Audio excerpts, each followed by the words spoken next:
আসসালামু আলাইকুম, welcome to our channel garments mechanics MC.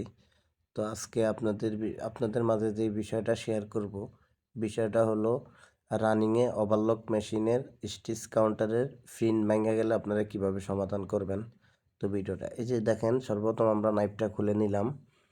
খুলে নেওয়ার পরে এই যে কাভারটা খুললাম, কাভারটা খোলার পরে আপনার যে বেয়ারিংয়ের যে পাশে যে কাভারটা আছে, ওই কাভারটা খুলে নেবেন। তারপরে বেয়ারিংটা বের করবেন, বের করার পরে যে আপনার ফিডব্যাকের যেই টানটা আছে ওইটা বের করবেন।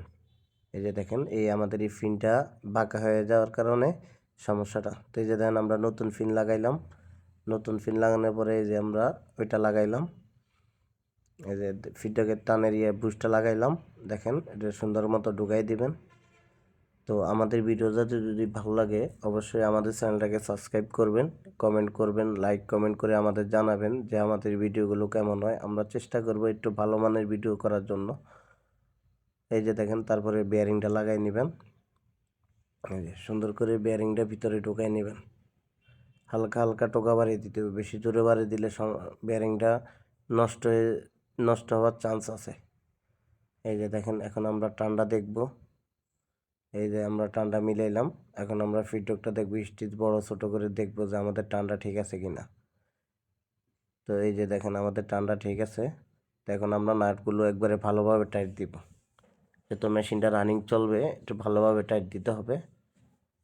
এই যে দেখেন, আমরা নাটগুলো একবারে ভালোভাবে টাইট দিয়ে নিলাম। আর অবশ্যই আমাদের ভিডিওগুলো ফুল দেখবেন, ফুল না দেখলে বুঝতে পারবেন না।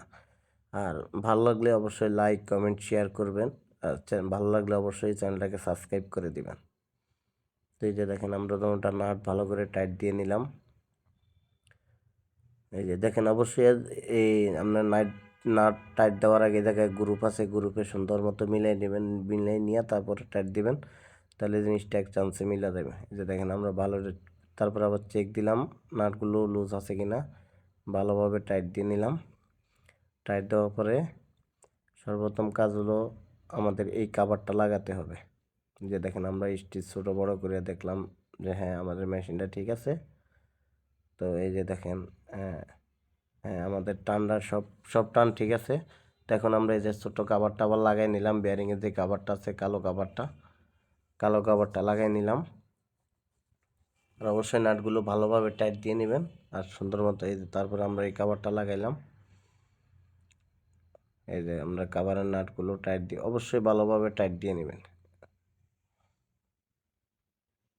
এই যে আমরা কাভারের নাটগুলো সবগুলো নাট ভালোভাবে টাইট দিয়ে নেবেন। টাইট দেওয়ার পরে অবশ্যই চেক দিবেন নাটগুলো ভালোভাবে টাইট হয়েছে কিনা।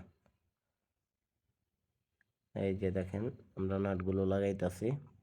আর অবশ্যই আমাদের ভিডিওটা ভালো লাগলে অবশ্যই আমাদের চ্যানেলটাকে সাবস্ক্রাইব করবেন, লাইক কমেন্ট শেয়ার করে দিবেন, সবাইকে দেখার সুযোগ করে দিবেন। আর স্কিপ করবেন না, স্কিপ করলে বুঝবেন না। এই যে দেখেন, আমরা নাইফটা লাগাইতেছি। এই যে নাইফটা শেপের ভিতরে ঢুকাইলাম। ঢুকানোর পরে এই যে নাট এনে 5 মিলি এলিঙ্গি দিয়ে দুইটা নাট আছে, দুটা নাট টাইট দিয়ে নেবেন। এই যে দুটা নাট ভালোভাবে টাইট দিয়ে নেবেন। এটা 5 নাম্বার এলিঙ্গি দিয়ে সুন্দর মতো টাইট দিয়ে নেবেন দুটা নাট, যেন লুজ যেন না থাকে। এই যে আমরা ফ্লাশ দিয়ে সুন্দর মতো টাইট দিয়ে নিলাম। এই যে তারপর আমরা কাভারটা লাগাইতেছি। কাভারের এই যে দুই নাম্বার এলিঙ্গি দিয়ে নাটটা সুন্দর মতো টাইট দিয়ে নেবেন। তো এই যে আমাদের অলরেডি আমাদের কাজটা শেষ। এখন আমরা মেশিনটা চালাবো, চালিয়ে দেখবো আমাদের স্টিচ ঠিক আছে কিনা। আর অবশ্যই আমাদের ভিডিওটা ভালো লাগলে লাইক কমেন্ট শেয়ার করে দিবেন, চ্যানেলটাকে সাবস্ক্রাইব করে দিবেন। আর ফুল ভিডিও দেখবেন, কোনো স্কিপ করে দেখবেন না, তাহলে আপনারা বুঝবেন না। এই যে দেখেন, আমাদের স্টেজটা কত সুন্দর হয়েছে। তো সবাই ভালো থাকবেন আর আমাদের চ্যানেলটাকে লাইক কমেন্ট শেয়ার করে দিবেন।